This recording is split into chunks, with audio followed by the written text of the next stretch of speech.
Hello guys, নমস্কার সবাইকে। আজকে আমরা দেখাবো বুধবারের ওরাকান্দি ধাম। চলেন দেখা যাক। সামনেই মেলা আছে, সামনেই মেলা, অনেক অনেক জমজমাট পরিবেশ। গেটের মধ্যে প্রবেশ করলাম। প্রবেশ করার পরে প্রবেশ করার সাথেই ডান পাশে কামনা সাগর। এই সেই সাগর, যে সাগরে হচ্ছে ঠাকুর অনেক মানুষের রোগ থেকে মুক্তি দিয়েছে এই সাগরের জল। সামনে এগিয়ে যাই, দল আসছে অনেক, মতুয়া দল। ওই দেখা যাচ্ছে সামনে মন্দির।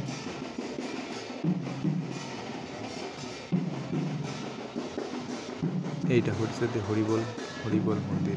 এখানে সবসময় জমজমাট পরিবেশ। এটা আশ্রম বিশ্রামঘর। এটা হরিবল মন্দির।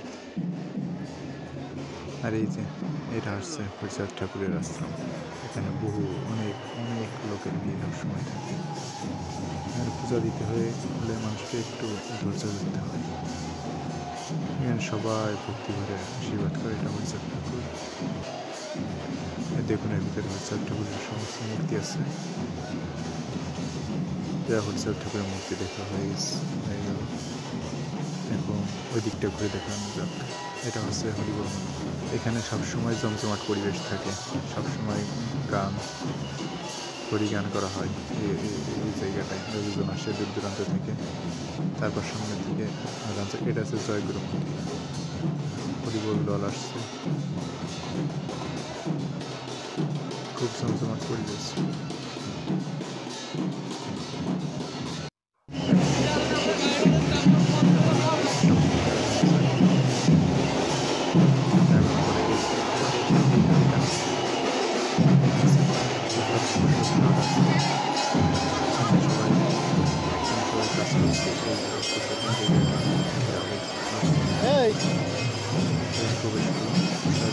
প্রসাদের আইটেমটা দেখুন, আমরা খাবো না, অনেক লোকজন আছে।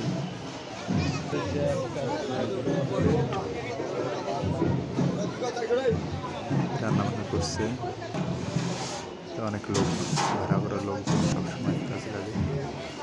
শুধু বুধবারের অনুষ্ঠান দেখবেন, এটা শুধু বুধবারের অনুষ্ঠান। প্রতি বুধবারেই এই অনুষ্ঠান হয়। এই যে এখন যে সাগরটা দিচ্ছেন, এটা পুরাতন রূপসাগর। অনেক লোক স্নান করে। তারপর আস্তে আস্তে তার ভিতরে দেখা যাচ্ছে এটা হচ্ছে বই পুস্তক, যাবতীয় জিনিস।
এখন আমরা যাবো সেই হিজল গাছতলা, যেখানে হরিচাঁদ ঠাকুর সবসময় বসে থাকতেন কিংবা ধ্যান করতেন। এই যে সেই হিজল গাছ। এখন গাছপালা কম, সামনে স্নানের সময় হয়তো পাতা ছেড়ে অনেক জমজমাট পরিবেশ থাকবে এখানে। তাও অনেক লোকের ভিড়। প্রতি বুধবারে এখানে ভিড় হয়। সবাই এখানে মানত করে হরিচাঁদ ঠাকুরের জন্য। হরিচাঁদ ঠাকুরের কাছে কোনো অপূর্ণতা চেয়ে এখানে সুতো বেঁধে যায়। এই জায়গার এই যে দেখুন, সবাই সুতো বেঁধে মানত করে গেছে, সবাই সুতো বেঁধে গেছে।